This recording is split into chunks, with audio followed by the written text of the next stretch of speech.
Doctor Baba Saheb Ambedkar open university.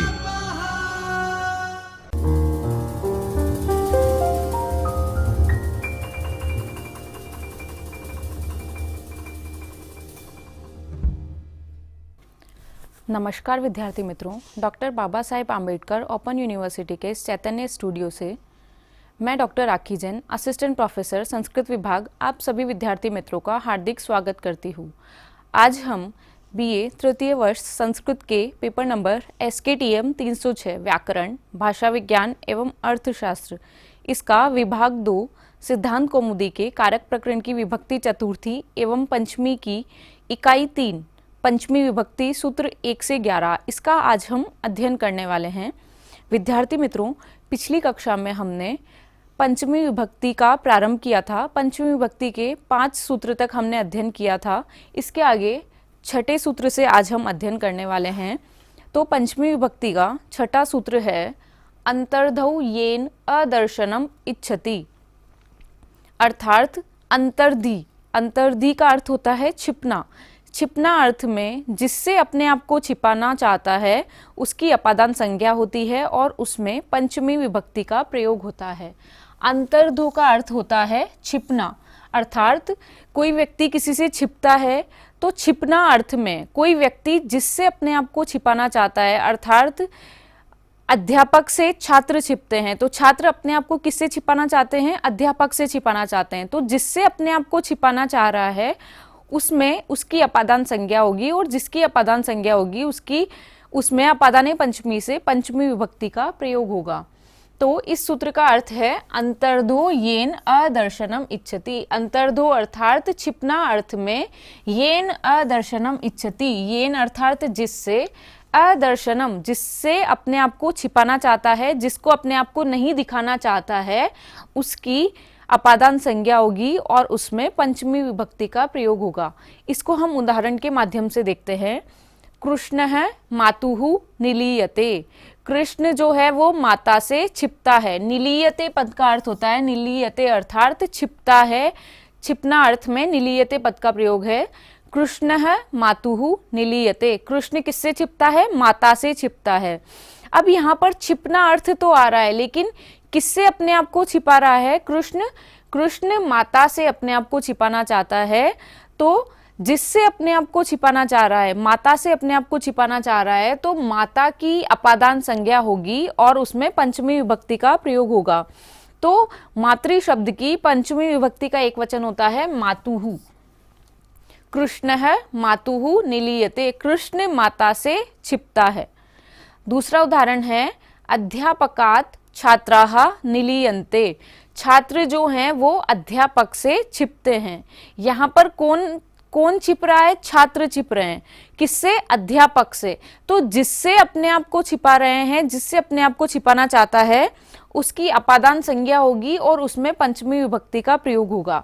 तो यहाँ पर अध्यापक से छात्र छिपते हैं, तो जिससे छिप रहे हैं अध्यापक से। अध्यापक शब्द की पंचमी विभक्ति का एक वचन होता है अध्यापकात्। अध्यापकात् छात्राः निलीयन्ते। निलीयन्ते जो है वो छिपना अर्थ में प्रयोग हुआ है। तो जिससे अपने आप को छिपाना चाहता है, जहां पर छिपना अर्थ प्रकट हो रहा है, उस अर्थ में जिससे अपने आप को कोई व्यक्ति छिपाना चाहता है उसकी अपादान संज्ञा होगी और उसमें पंचमी विभक्ति का प्रयोग होगा। सातवां सूत्र है आख्याता उपयोगे, जो पाणिनि अष्टाध्यायी के पहले अध्याय के चौथे पाद का 29वां सूत्र है। सूत्र का अर्थ है आख्याता उपयोगे, नियम पूर्वक विद्या ग्रहण करने में। उपयोगे अर्थात उपयोग के साथ, नियम पूर्वक विद्या ग्रहण करने में आख्याता अर्थात अध्यापक या शिक्षक में पंचमी विभक्ति का प्रयोग होता है। यहाँ पर क्या कहा गया है कि नियम पूर्वक विद्या ग्रहण करने का जहाँ पर अर्थ प्रकट होगा। नियम पूर्वक अर्थात जैसे प्राचीन समय में होता था कि गुरुकुल में जाकर जो छात्र होते थे वो गुरुकुल में जाते थे और नियम पूर्वक शिक्षक से विद्या प्राप्त करते थे, या वर्तमान में भी विद्यालय में जाकर जो छात्र हैं वो शिक्षक से विद्या प्राप्त कर रहे हैं। तो ऐसा नियम पूर्वक विद्या ग्रहण करने में यहाँ पर जो ऑनलाइन जो पढ़ाई होती है, ऑनलाइन विद्या ग्रहण करना, यहाँ पर उसमें पंचमी विभक्ति का प्रयोग नहीं होगा, बल्कि नियम पूर्वक विद्या ग्रहण करने का जहां पर अर्थ प्रकट होगा तो वहां पर जिससे विद्या प्राप्त कर रहा है, जो आख्याता है, जो वक्ता है, अर्थात जो अध्यापक या शिक्षक है, उसकी अपादान संज्ञा होगी और उसी में पंचमी विभक्ति का प्रयोग होगा। उदाहरण है छात्रः उपाध्यायात् अधीते, छात्र जो है उपाध्याय से अध्ययन करता है, छात्र उपाध्याय से अध्ययन करता है। तो किससे विद्या ग्रहण कर रहा है? उपाध्याय से। यहाँ पर आख्याता कौन है? अध्यापक कौन है? उपाध्याय। तो उपाध्याय शब्द की पंचमी विभक्ति का एक वचन होता है उपाध्यायात्। अधीते अर्थात पढ़ना, अध्ययन करना। छात्र उपाध्याय से अध्ययन करता है या विद्या ग्रहण करता है। यहाँ पर छात्र जो है वो उपाध्याय से नियम पूर्वक विद्या ग्रहण कर रहा है, इसीलिए जो आख्याता है, जो उपाध्याय पद है, उसकी अपादान संज्ञा होगी और उसी में पंचमी विभक्ति का प्रयोग होगा। 8वां सूत्र है जनी कर्तुः प्रकृति ही, जो पाणिनि अष्टाध्यायी के पहले अध्याय के चौथे पाद का 30वां सूत्र है। जनी कर्तुः प्रकृति, जनी कर्तु अर्थात जो उत्पन्न होता है, जनी कर्तु जो उत्पन्न होने वाली वस्तु है, उसकी प्रकृति अर्थात उसके कारण में पंचमी विभक्ति का प्रयोग होगा। यदि कोई वस्तु कहीं से उत्पन्न हो रही है तो जहां से उत्पन्न होगी उस वस्तु का उत्पन्न होने का जो कारण होगा उसी में हम पंचमी विभक्ति का प्रयोग करेंगे, ना कि उत्पन्न होने वाली वस्तु में। हम कारण में पंचमी विभक्ति का प्रयोग करेंगे, उत्पन्न होने वाली वस्तु में पंचमी विभक्ति का प्रयोग नहीं होगा। उदाहरण है ब्रह्मणः प्रजा प्रजायन्ते, ब्रह्मा से प्रजा उत्पन्न होती है। यहाँ पर प्रजायन्ते जो पद है वो है उत्पन्न होना अर्थ में। तो जो वस्तु उत्पन्न हो रही है, क्या उत्पन्न हो रही है? प्रजा उत्पन्न हो रही है। किससे उत्पन्न हो रही है? ब्रह्मा से। तो जिससे उत्पन्न होगी, जो कारण होगा, उसी में पंचमी विभक्ति का प्रयोग होगा। तो ब्रह्मा शब्द की पंचमी विभक्ति का एक वचन है ब्रह्मणः। ब्रह्मणः प्रजा प्रजायन्ते, ब्रह्मा से प्रजा उत्पन्न होती है। तो जो भी उत्पन्न होने वाली वस्तु है उसके कारण में सदैव पंचमी विभक्ति का प्रयोग होगा। जनी कर्तुः प्रकृति इस सूत्र से। इसके बाद सूत्र है भुवः प्रभवः, जो पाणिनि अष्टाध्यायी के पहले अध्याय के चौथे पाद का 31वां सूत्र है। सूत्र का अर्थ है भुवः अर्थात भू धातु उत्पन्न होना अर्थ में जो प्रयुक्त होती है, इस भू धातु के उत्पत्ति स्थान में पंचमी विभक्ति का प्रयोग होगा। इससे पहले वाले सूत्र में हमने पढ़ा कि उत्पन्न जो कोई वस्तु उत्पन्न हो रही है तो उसके कारण में पंचमी विभक्ति का प्रयोग होगा। यहाँ पर क्या कहा गया है? जो भू धातु है, जो उत्पन्न होना अर्थ में प्रयुक्त होती है, वहां पर उत्पत्ति स्थान में ही हम पंचमी विभक्ति का प्रयोग करेंगे। उत्पत्ति स्थान की अपादान संज्ञा होगी। प्रभवः अर्थात उत्पत्ति स्थान जहां से कोई वस्तु उत्पन्न हो रही है। उदाहरण से देखते हैं गंगा हिमालयात् प्रभवती। प्रभवती जो पद है ये भू धातु से बना है। प्र उपसर्ग पूर्वक भू धातु से जो क्रिया बनी है वो है प्रभवती। प्रभवती अर्थात उत्पन्न होना। तो गंगा हिमालयात् प्रभवती, गंगा हिमालय से उत्पन्न होती है। यहाँ पर जो भू धातु के जो उत्पन्न होना जो अर्थ है उसमें उत्पत्ति स्थान में किससे उत्पन्न हो रही है? गंगा हिमालय से उत्पन्न हो रही है। तो उत्पत्ति स्थान हुआ हिमालय। उत्पत्ति स्थान में हम पंचमी विभक्ति का प्रयोग करेंगे। हिमालय शब्द की पंचमी विभक्ति का एक वचन होता है हिमालयात्। तो गंगा हिमालय से उत्पन्न होती है। जहां पर भी उत्पन्न होना अर्थ होगा वहां पर उत्पत्ति स्थान में भी कौन सी विभक्ति होगी? पंचमी विभक्ति होगी। इसके बाद वार्तिक है ल्यब लोपे कर्मणि अधिकरणे च। ल्यब लोपे कर्मणि अधिकरणे च।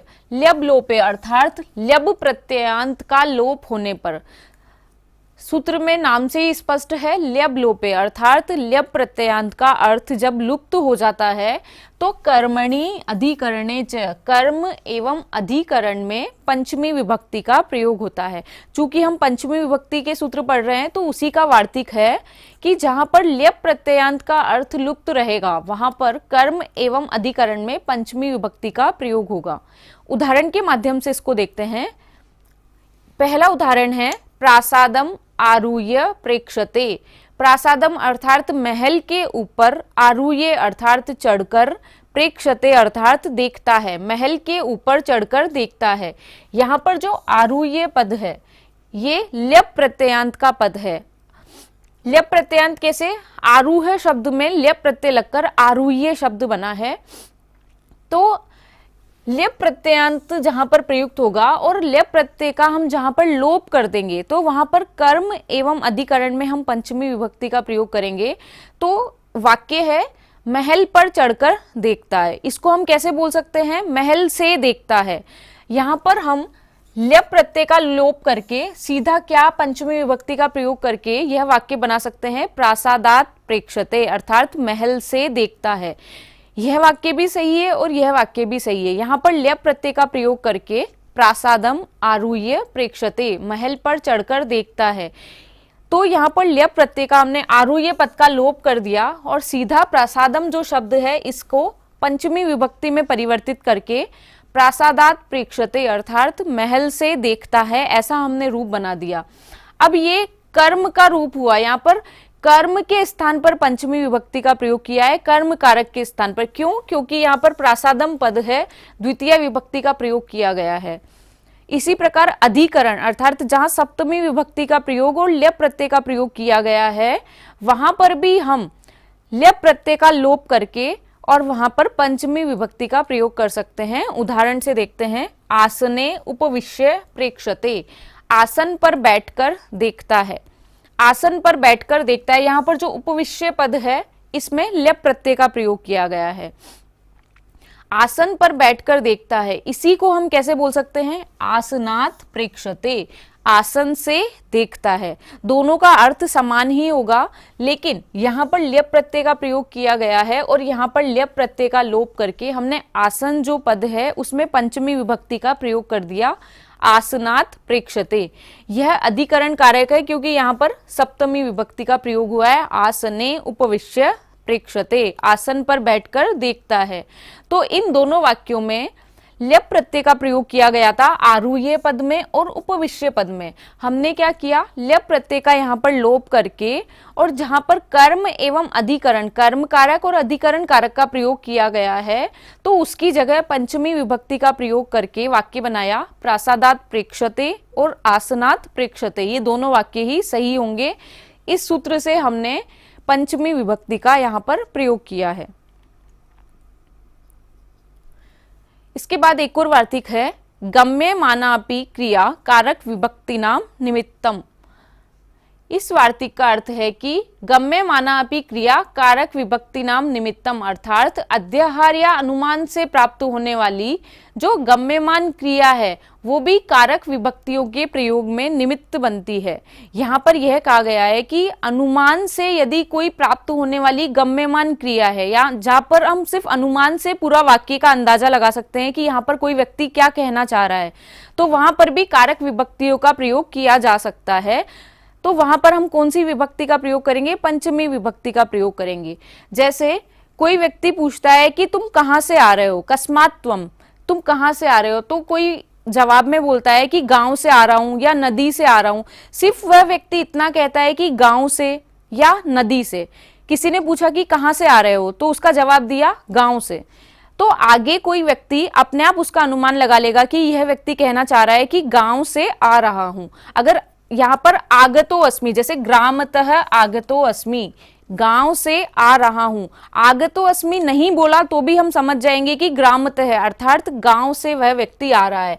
इसी प्रकार नद्याः आगतो अस्मि, नदी के किनारे से या नदी से कोई व्यक्ति आ रहा है, उससे पूछा कि कहाँ से आ रहे हो, उसने जवाब दिया नद्याः, और आगतो अस्मि उसने नहीं बोला तो भी हमें क्या अनुमान लगा लेना है कि वह नदी से आ रहा है। तो जहां पर भी अनुमान से प्राप्त होने वाली गम्यमान क्रिया है वहां पर हम जहां से कोई व्यक्ति गम्यमान अर्थात जहां पर गम्यमान क्रिया का प्रयोग होगा उसमें हम पंचमी विभक्ति का प्रयोग करेंगे।